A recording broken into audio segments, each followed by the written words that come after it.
여러분, 우리가 하나님을 믿고 이렇게 살아가는 것을 이제 신앙생활 한다 그러죠. 그런데 여러분, 신앙생활 한다는 것이 곧 이 종교적인 행위를 하는 것으로 그것이 전부인 것처럼 생각하는 것은 중요한 본질을 망각하는 겁니다. 예를 들어서 나는 하나님을 믿는 신앙생활 하는 사람인데 그냥 이 주일 예배 1시간 온 것으로 나는 신앙생활 잘하고 있다, 다 했다, 이런 것을 말하는 거죠. 여러분, 신앙생활은 우리의 삶과 뗄래야 뗄 수 없이 직결되는 거예요.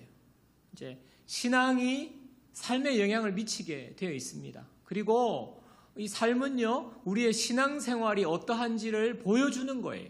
그러니까 신앙생활은 그냥 이 자리에 와서 1시간 예배드리는 종교 행위 했다, 그것으로 되는 게 아닙니다. 이게 우리의 삶이라는 겁니다.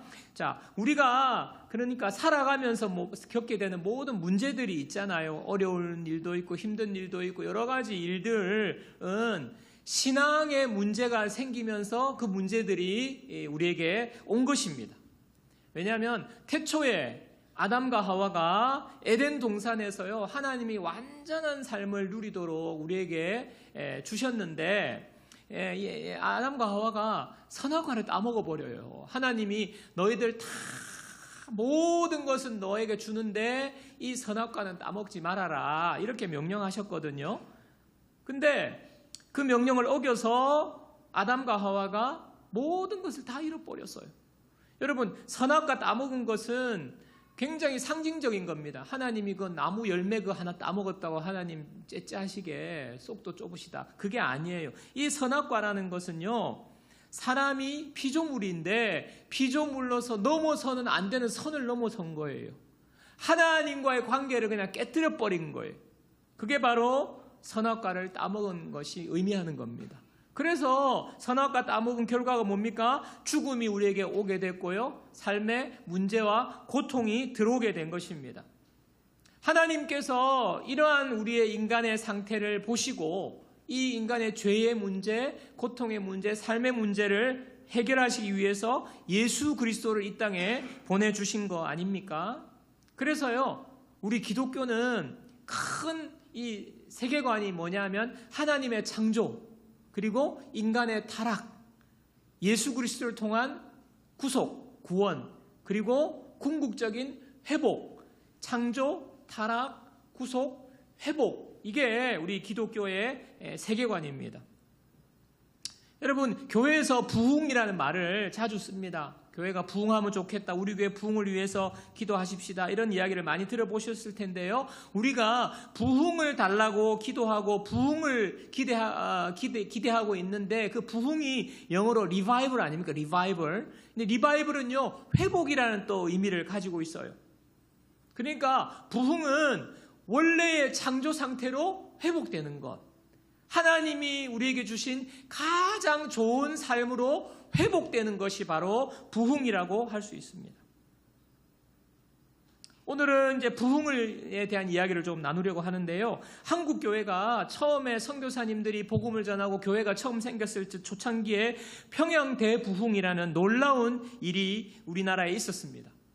그 당시에요, 선교사들이 우리 한국에 와가지고 한국 사람들을 보니까 한국이란 나라, 이름도 듣도 보도 못한 한국이란 나라에 와보니까 한국 사람들은요, 너무너무 지지리도 가난하더라는 거예요. 지지리도 가난한데 사람들을 쭉 살펴보니까 너무너무너무 게으르고, 그리고 도둑질과 음란과 술과 도박에 중독되어 있는 민족이 바로 한국 사람이었다. 첫인상이 그거예요.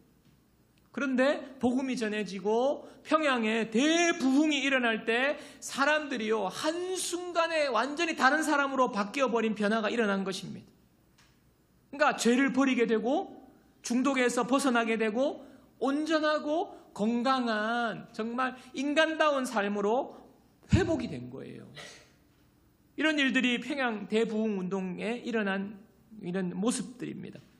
여러분, 이런 차원에서 우리가 부흥을 달라, 부흥에 대한 이야기를 할 때 부흥은요, 우리 교회에 인원수가 많아지는 것을 의미하는 것이 아닙니다. 그것은 어떻게 보면 결과적으로 그렇게 될 수도 있어요. 그러나 핵심은 뭡니까? 우리의 삶의 문제가 해결되고 아픔과 상처가 치유되고 하나님과의 관계가 회복되는 것, 그것이 바로 부흥입니다. 그래서 우리는요, 이 부흥을 기대하고 갈망해야 되는 거예요. 하나님, 내 삶에 문제가 많은데, 내 삶에 아픔과 상처가 이렇게 있는데, 고통이 있는데, 하나님과의 관계가 회복되면서 모든 것이 회복되기를 원합니다. 이게 우리가 부흥에 대한 우리의 마음이 되어야 되는 것입니다. 여러분, 저와 여러분의 삶은 어떻습니까? 여러 가지 다양한 문제가 우리에게 있지 않습니까? 그래서요, 조금 전에 말씀드렸듯이 그 문제가 회복되고 해결이 되는 것, 그것이 바로 부흥이에요. 나에게 있는 아픔과 상처가 치유되고 회복되는 것이 부흥입니다. 그래서 하나님과의 관계가, 깨어진 관계가 다시 사랑의 관계로 회복되는 것이 바로 부흥이에요. 그래서 하나님의 은혜로 우리의 삶이 회복되어야 된다. 그래서 우리에게는 부흥이 절실하게 필요한 거예요. 여러분, 부흥은 어떻게 경험되는 걸까요? 결론부터 간단하게 말하면 하나님이 부흥을 주셔야 합니다. 하나님께서 하시는 일이 회복이고 부흥이기 때문에 그래요. 오늘 14절을 보십시오. 역대하 7장 14절입니다. 자, 우리 다 함께 읽어보겠습니다. 역대하 7장 14절요. 내 이름으로 일컫는 내 백성이 그들의 악한 길에서 떠나 스스로 낮추고 기도하여 내 얼굴을 찾으면 내가 하늘에서 듣고 그들의 죄를 사하고 그들의 땅을 고칠지라. 고친다는 거거든요. 망가지고 부서지고 문제가 있는 것을 고쳐주신다는 거예요. 고쳐주신다는 거예요. 이게 회복의 약속 아닙니까? 부흥을 주시겠다는, 하나님께서 부흥을 주신다는 것입니다. 그래서요, 제가 서두에서 언급한 것 같이 우리의 신앙은 우리의 삶과 직결되어 있는 거예요. 신앙생활 따로, 우리의 삶 따로, 신앙생활의 모습 따로, 우리의 삶의 모습 따로가 아니에요. 이게 자연스럽게 연결이 되는 것입니다. 오늘 본문은 솔로몬이 성전 건축을 완공하고 나서 하나님께 성전봉을 할 때에 일어난 그때 고백과 기도거든요. 성전 건축을 솔로몬이 다 했어요. 완공하고 난 뒤에 솔로몬이 백성들을 다 모으고 그 성전 앞에서 하나님께 무릎을 꿇고 손을 펴서 기도를 합니다. 그 기도 내용이 이제 6장 12절부터 오늘 본문 앞에까지 바로 앞에 내용인데요. 그 기도의 내용 크게 두 가지. 하나는 성전 건축을 하나님이 약속하신 대로 이루어 주셨다. 이 고백입니다. 왜냐하면 아버지 다윗, 솔로몬의 아버지 다윗이 그렇게 성전을 건축하고 싶었어요. 하나님, 나 하나님을 위한 성전을 그냥 너무너무 멋지게 아름답게 건축하고 싶어요. 소원입니다. 그렇게 말하니까 하나님이 너는 안 된다. 너는 안 되고 너 아들이 성전 건축하게 될 거야 라고 말씀을 하셨거든요. 근데 그 하나님의 약속대로 아들 솔로몬이 성전 건축을 멋지게 하게 된 것입니다. 그래서 이 모든 과정을 솔로몬이 고백하는 거예요. 하나님이 이 성전 건축을 나를 통해서 이루어 주셨다고 그렇게 찬양하고 고백하는 그 기도가 첫 번째 기도고요. 두 번째는요, 하나님, 이렇게 아름다운 성전을 우리가 하나님 앞에 올려드리는데 하나님, 이곳을 하나님께서 하늘에서 늘 살펴봐 주십시오. 우리 백성들이 이 성전에 와서 하나님을 향하여 기도할 때에 하나님 그 기도를 다 들어주시기를 원합니다. 그러니까 이 성전이 하나님이 바라보시는 하나님의 임재가 가득한 곳이 되게 해달라. 하나님의 응답이 있는 곳이 되게 해달라는 거죠. 이 성전 안에서. 그러면서 여러 가지 케이스를 지금 들어서 기도하는 내용이 있는데 몇 가지 지금 살펴보겠습니다. 역대하 6장 24절 25절 보십시오. 솔로몬이 이렇게 기도해요. 성전 앞에서 만일 주의 백성 이스라엘이 주께 범죄하여 적국 앞에서 패하게 되므로 이 망하게 된다는 거 아닙니까? 인생에 그냥 심각한 어려움을 만난다는 거 아니에요? 그렇게 됨으로써 주의 이름을 인정하고 주께 돌아와서 이 성전에서 주께 빌며 간구하거든. 이 중요한 거예요. 이 성전에서 주께 빌며 간구하거든 주는 하늘에서 들으시고 주의 백성 이스라엘의 죄를 사하시고 그들과 그들의 조상들에게 주신 땅으로 돌아오게 하옵소서. 회복 아닙니까? 회복. 자, 역대 6장 26절 27절도 보세요. 만일 그들이 주께 범죄함으로 말미암아 하늘이 닫히고 비가 내리지 않는 주의 벌을 받을 때에, 여러분, 하늘이 닫히고 비가 내리지 않는다는 것은 자연재해를 말하는 건데, 이 자연재해는요 그들의 생계와 직결되는 거예요. 농작물이 다 없어지는 거예요. 그러니까 가난해지고 먹고 살기 힘들어지고 이런 걸 말하는 겁니다. 그때에 이곳을 향하여서 빌며, 성전이죠, 성전에 와서 하나님께 기도하며 주의 이름을 인정하고 그들의 죄에서 떠나거든 주께서는 하늘에서 들으사 주의 종들과 주의 백성 이스라엘의 죄를 사하시고 그 마땅히 행할 선한 길을 가르쳐 주시오며 주의 백성에게 기업으로 주신 주의 땅에 비를 내리시옵소서. 회복시켜 달라는 거 아닙니까? 만일 그 뭐 여러 가지 내용들이 있어요. 그러니까 우리 삶에 일어날 수 있는 여러 가지 문제를 만일 이런 표현을 쓰면서 지금 이런 일이 생길 때에 이 성전에서 기도하거든. 하나님 회복시켜 주옵소서. 솔로몬의 간절한 기도예요.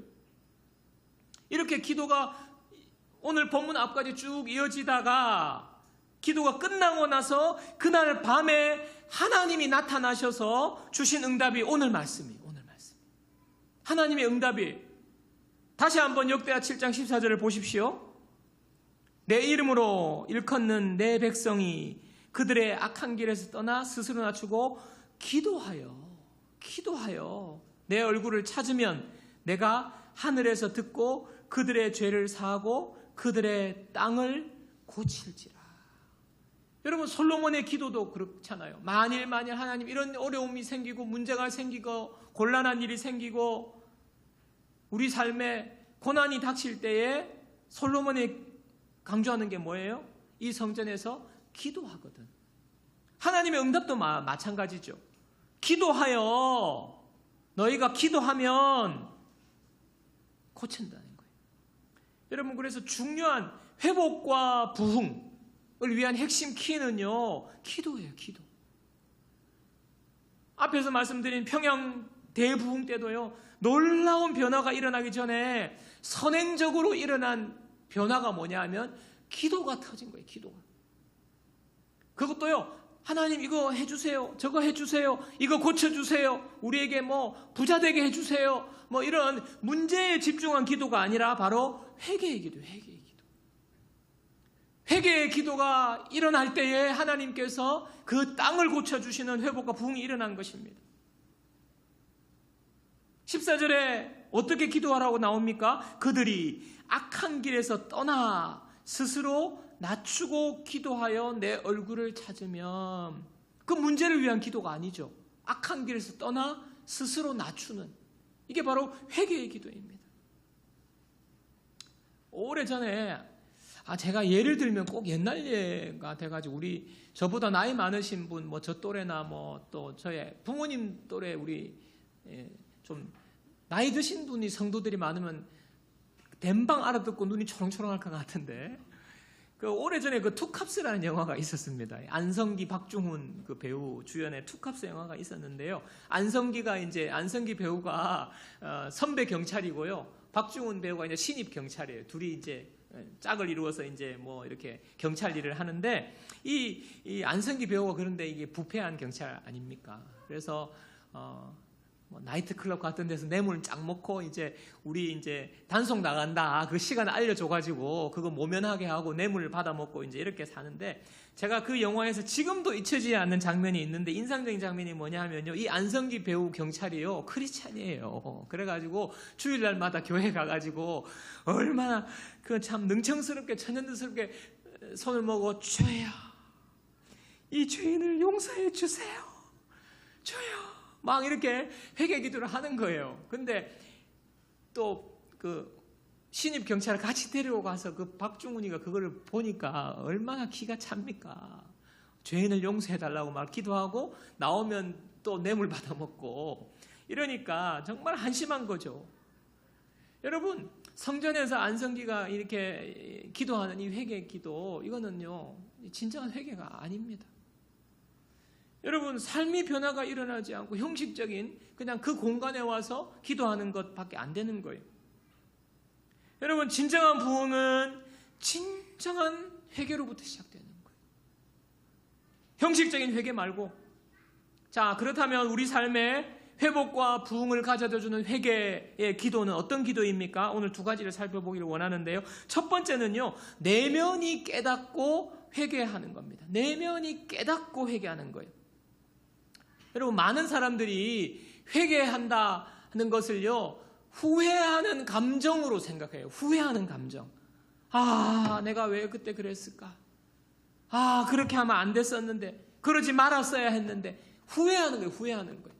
큰 일을 겪고 나니까, 아, 그때 내가 왜 주일 성수를 제대로 안 했을까? 막 후회하는 마음 있잖아요. 후회하는 마음. 후회의 감정이 생기면 그것이 회개인 줄 아는데, 여러분, 그 감정은요, 회개가 아니에요. 진정한 회개는 나의 깊은 내면의 속사람이 하나님께 죄를 지었다는 것을 깨닫고 그것을 슬퍼하면서 죄를 미워하는 것이 바로 회개입니다. 세 가지가 들어가야 돼요. 아, 내가 하나님 앞에 그 죄 지었다. 하나님 앞에 죄 지었다. 그것 때문에 슬퍼하는 거예요. 너무 슬퍼하는 거예요. 그리고 그 죄를 미워하는 거예요. 그게 회개입니다. 그 상태입니다. 여러분, 구약 성경에 다윗 왕이 나오죠. 다윗 왕이 참 하나님 앞에 죄 지은 게 뭡니까? 밧세바를 범했잖아요. 밧세바와 음행을 하고 그 다음에 그거 숨기려고 밧세바의 남편 된 우리아를 죽이잖아요. 그리고 난 다음에 밧세바를 아내로 취하잖아요. 그가 간음과 살인과 도둑질, 남의 아내를 훔쳤으니까 이 엄청난 죄를 범했는데, 놀라운 사실, 다윗은요, 그것이 죄라는 사실을 깨닫지 못했어요. 간음했죠, 살인했죠, 도둑질했는데, 내가 왕인데, 그게 무슨, 내가 그게 왜 죄야? 왕이면 그래도 되는 줄 아는 거예요. 내가 왕인데 뭐가 문제야? 자기 기준에, 자기 생각에 죄가 아니라고 생각한 거예요. 그렇게 1년 동안 그렇게 지냈어요. 1년 뒤에 나단 선지자가 와가지고, 다윗 왕이요, 당신 이런 죄 지었다. 그러니까 그제서야 다윗이 깨닫게 된 것입니다. 자기 기준에는 죄가 아니에요. 근데 하나님 앞에서 죄라는 사실을 깨닫게 된 거예요. 부부관계를 다룬 프로그램 많죠. 그 다음에 자녀 양육에 대한 프로그램들이 많은데, 그 프로그램들의 어떤 패턴이 뭐냐 하니까 관찰 카메라더라고요. 관찰 카메라. 그냥 말로 상담, 이렇게 뭐가 문제냐, 두 사람 뭐가 문제냐, 자녀가 부모님 뭐가 문제냐, 이렇게 안 하고요. 관찰을 해요. 관찰 카메라 여러 대 놔두고 그냥 하루 종일 관찰을 해가지고 그거를 이제 관찰해서 보는 거 아닙니까? 같이 보잖아요. 근데 자기 모습 보잖아요. 제가 그 프로그램 보면서 참 놀라운 것이요, 사람들이 처음에는 이렇게 하고 그냥 아무렇지도 않게 자기 관찰한 거 보고 있다가 나중에는요, 표정이 막 당황하는 표정이 역력해지더라고요. 막 진땀 흘리고 막 안절부절 못하고 그냥 얼굴이 벌개지고요. 당황하는 기색이 역력해요. 내가 저렇게 욕을 많이 쓰나? 말끝마다 욕인 거예요. 내가 저렇게 행동하나? 내가 아이에게 저렇게 대하나? 아이를 그냥 휘어잡는 거예요. 과잉 보호하고 그것 때문에 너무 당황하는 거예요. 여러분, 무엇입니까? 사람들은요, 자기 자신을 잘 몰라요. 화면에 비친 모습, 화면을 통해서, 카메라를 통해서 보니까 내가 저렇게 문제가 많구나, 내가 이상하구나 하는 것을 알게 되는 것입니다. 여러분, 마찬가지 우리도요, 하나님을 알고 하나님의 말씀에 비추어 보기 전에는요, 우리를 잘 몰라요. 나는 굉장히 괜찮고 문제없고 내가 낸데 뭐가 문제야? 다윗이 마치 내가 왕인데 그게 왜 죄야? 이런 거예요. 그러니까 알지 못하니까 회개가 안 되는 거죠. 내면의 회개가 안 되는 겁니다. 요한일서 1장 8절과 10절 한번 보십시오. 만일 우리가 죄가 없다고 말하면, 만일 우리가 나는 죄 없어, 내가 무슨 죄가 있어, 여러분, 우리가 부인한다고 해가지고 그게 죄가 없는 게 아니라 스스로 속이는 거라는 거예요. 또 진리가 우리 속에 있지 아니할 것이요. 10절, 만일 우리가 범죄하지 아니하였다 하면 마찬가지죠. 하나님을 거짓말하는 이로 만드는 것이니 또한 그의 말씀이 우리 속에 있지 아니하리라. 여러분, 없다고 없는 게 아니에요. 내가 부인한다고 아닌 게 아닙니다. 여러분, 타조가 도망가다가 타조가 잡힐 것 같으면 타조가 하는 행동이 있어요. 그게 뭐냐 하니까요, 모래 속에 자기 머리를 쿡 박는 거래요. 머리 속에 자기 머리를 쿡 박으면 뭐가 보입니까? 안 보입니까? 아무것도 안 보이는 거예요. 아무것도 안 보이니까 나는 지금 문제 없어. 네. 여러분, 우리가요 마치 모래 속에 머리 푹 박고 있는 타조처럼 우리가 못 보는 거예요. 문제 없다고 생각하는 거예요. 여러분, 실제로 타조의 눈에는 아무것도 없어요. 그런 게 어디 있어? 천국이 어디 있어? 죽은 뒤에 뭐가 어디 있어? 심판이 어디 있어? 근데 하나님은 스스로 속고 있다. 여러분, 우리 중에 죄 없는 사람은 없습니다. 모두가 죄인이에요. 우리는 처음부터 죄인이었어요. 우리는요, 가만히 놔두면 하여튼 죄의 여러 가지 이 모습을 우리는 드러내게 돼 있어요. 왜? 죄인이기 때문에. 하루 종일 지나면서 제가 제 아내에게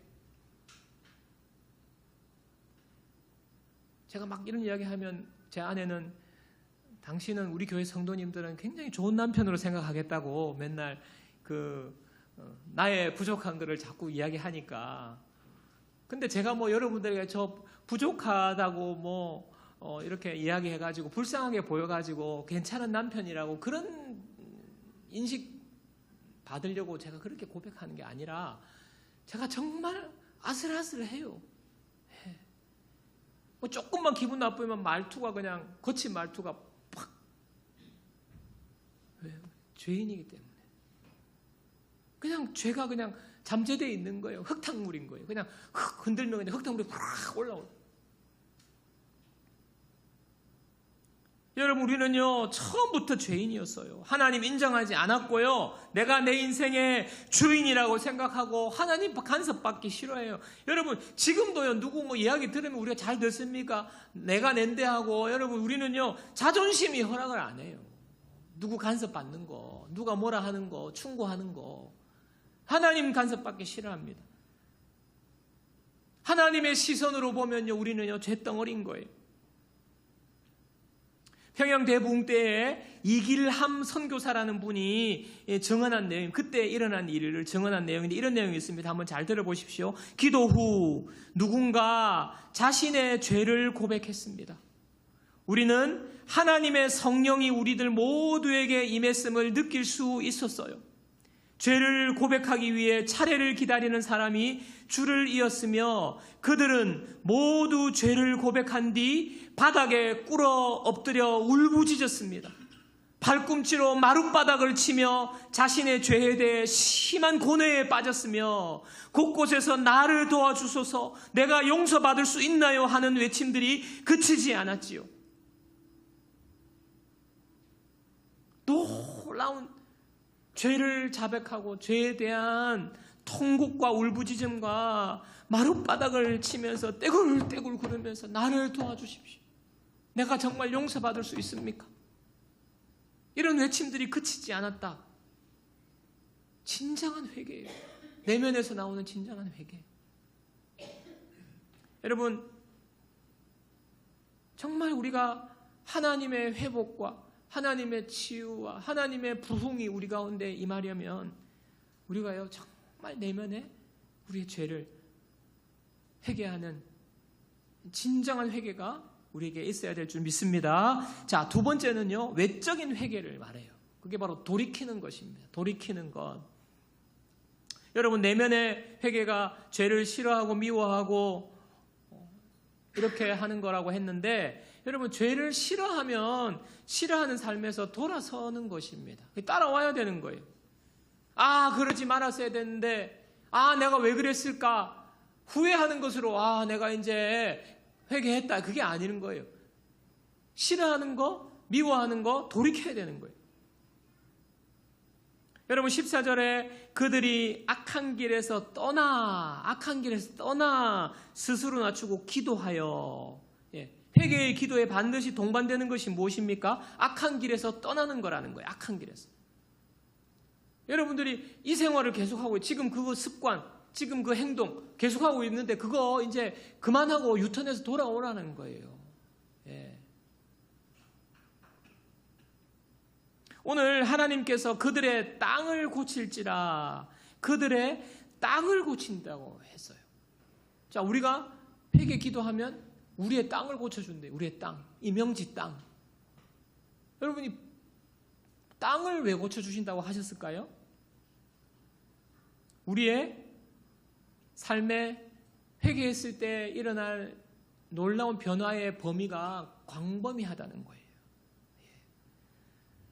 너희가 악한 길을 떠나고 기도하면 너를 고쳐줄게, 너희 집 고쳐줄게, 이거를 넘어서는 놀라운 범위라는 거예요.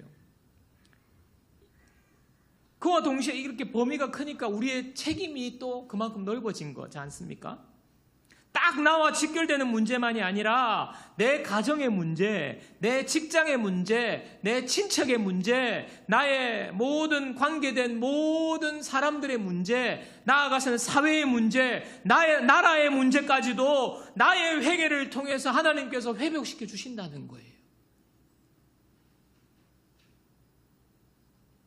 여러분, 배우자가 문제가 있을 수 있습니다. 우리가 제가 이렇게 말한다고 해서 늘 문제가 있다를 이야기하는, 여러분들이 문제가 있다는 것이 아니라 우리는요 정말 아름다운 부부의 관계를 누려야 돼요. 하나님이 주신 풍성한 부부의 관계를 누려야 돼요. 근데 그냥 겨우 근근히 그냥 아이고 내가 그냥 막 참고 산다, 이게 아니잖아요. 그래서 배우자의 문제가 있는데 배우자의 문제가 아니라는 걸 아셔야 돼요. 네가 문제다. 내 남편이 문제고 내 아내가 문제고 이게 아니라는 거예요. 이 땅을 고쳐주시는 거는 뭐예요? 내가 악한 길에서 떠나는 거예요. 여러분, 배우자의 문제는요, 배우자 탓하지 마세요. 배우자의 문제가 아니라 내가 악한 길에서 떠나야 할 문제예요. 내가 돌이켜야 할 문제. 자녀의 문제도 마찬가지예요. 얘가 왜 이럴까? 얘가 도대체 이렇게 내가 했는데 왜 이렇게 말을 안 듣고 이렇게 빗나갈까? 문제가 있다? 자녀의 문제가 아니라는 거예요. 내가 악한 길에서 떠나야 할 문제예요. 내가 돌이켜야 할 문제라는 겁니다. 관계의 문제, 직장의 문제, 풀리지 않는 문제, 거기에 문제가 있는 게 아니에요. 내가 돌이켜야 할, 내가 악한 길에서 떠나면 그 땅은 하나님이 고쳐주시는 거예요.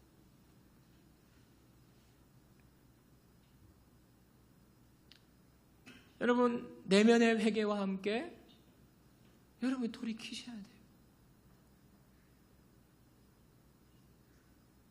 우리의 가정이 회복되기 위해서 여러분이 지금까지 해오던 그 습관에서 이제 돌아오셔야 돼요.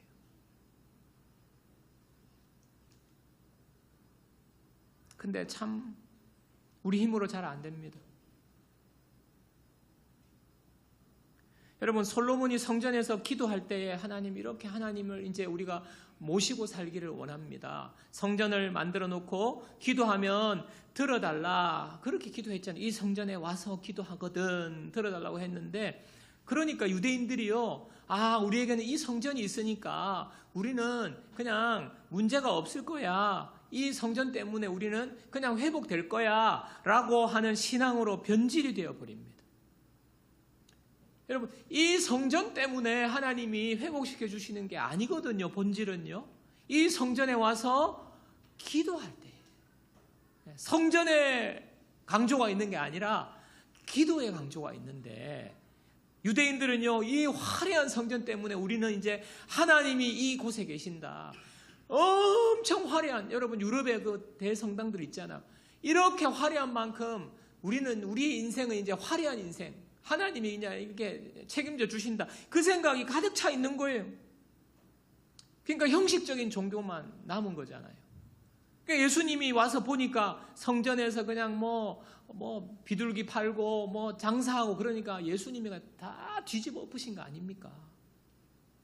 그리고요, 예수님이요, 마지막에는 이 성전 헐어버려라, 내가 사흘 만에 짓겠다, 이 성전 무너지리라, 돌 하나도 돌 위에 남지 않고 다 무너질 거야, 주님이 이렇게 말씀하시거든요. 형식적인 종교 행위로 부흥이 일어나지 않는다는 거예요. 여러분, 우리 삶의 부흥이 임하는 진정한 회개, 진정한 돌이킴은요, 예수님께서 은혜를 주셔야 되는 거예요. 예수님께서. 예레미야가 3장 22절입니다. 여호와의 인자와 긍휼이 무궁하심으로, 여호와의 인자와 긍휼이 무궁하심으로 우리가 진멸되지 아니함이니이다. 우리가 진멸되지 않는 이유는요, 하나님 때문이에요. 하나님의 인자와 긍휼 때문이에요. 요한일서 1장 9절입니다. 만일 우리가 우리 죄를 자백하면 그는 미쁘시고 의로우사, 그는 미쁘시고 의로우사. 예수님의 신실한 그 사랑 때문에 우리가 죄를 자백하면 우리 죄를 사하시고 우리를 모든 불의에서 깨끗하게 하실 것이라는 겁니다. 여러분, 우리에게는 화려한 성전이 있어. 하나님이 그냥 우리와 이 성전에 함께 하시니까 우리는 문제없어. 그게 아니라는 거예요. 오늘날 우리에게도 마찬가지예요. 나는 모태신앙이기 때문에 나는 문제없어. 나는 신앙 경력이 그래도 수십 년이기 때문에 나는 문제없어. 그냥 회복될 거야. 나는 목사기 때문에, 장로기 때문에, 우리 집안이 몇 대째 예수 믿는 집안이고 우리 집안에 많은 사람들이 교회에서 중직자이기 때문에 내 삶은 문제없을 거야. 하나님이 회복시켜 주실 거야. 그게 아니라는 겁니다. 예수님의 신실한 사랑, 예수님이 우리의 성전 되셔서 우리 가운데 예수님을 모시고 우리가 예수님의 은혜로 회개할 수 있고요, 우리의 삶에 변화가 일어날 수 있고요, 그것으로 인해서 돌이킬 수 있고, 그 돌이킬 때에 하나님이 우리의 땅을 고쳐주시는 거예요. 여러분, 베드로가 예수님 부인하고 도망갔습니다. 그렇게 수제자였는데 예수님 부인하고 도망갔어요. 그래서 고향에서 물고기 잡고 있잖아요. 그런데 어떻습니까? 빈 그물이에요, 빈 그물. 근데 예수님이 친히 오셔서 그물이 가득 차게 해주시고 베드로를 회복시켜 주십니다. 베드로는 회복이 됐어요. 무엇 때문에요? 베드로가 수제자이기 때문에? 베드로가 성전에 갔기 때문에?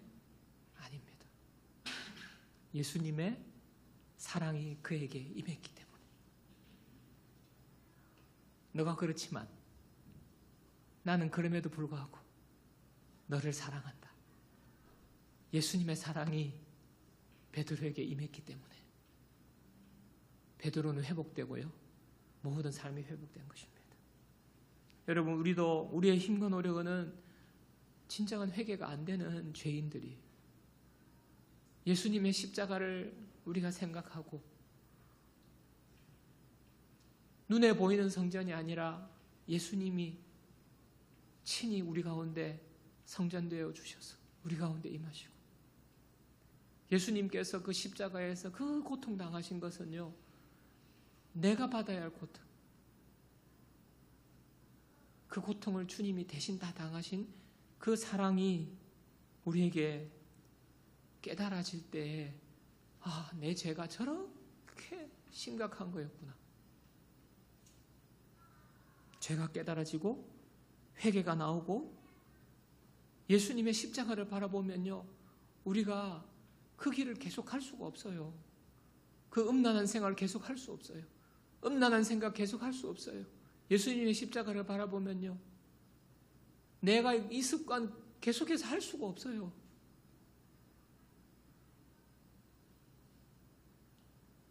예수님의 은혜로 우리는 예수님을 바라보고 의지할 때에 우리 내면의 회개와 우리의 삶에 돌이키는 은혜가 있을 줄 믿습니다. 그렇게 될 때에 주님은 우리를 고치실 것입니다. 회복시켜 주실 것입니다. 부흥을 주실 것입니다. 이 놀라운 회복과 부흥을 위한 회개가 우리의 삶 가운데 예수님을 바라볼 때에 우리 삶 가운데 일어나기를 주님의 이름으로 축복합니다. 우리